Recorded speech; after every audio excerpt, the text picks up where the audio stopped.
श्रियकान्ताय कल्याणनिधये निधयेऽर्तिनाम् श्रीवेङ्कटनिवासाय श्रीनिवासाय मङ्गलम्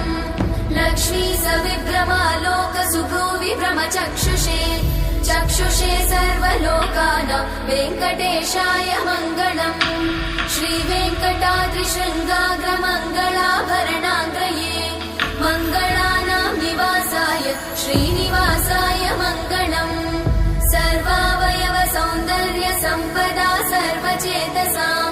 सदा सम्मोहनायास्तु वेङ्कटेशाय मङ्गलम् नित्याय निरवध्याय सत्यानन्दचिदात्मने सर्वान्तरात्मने श्रीमद् वेङ्कटेशाय मङ्गलम् स्वतः सर्वविदे सर्वशक्तये सर्वशेषिने सुलभाय सुशीलाय वेङ्कटेशाय मङ्गलम्।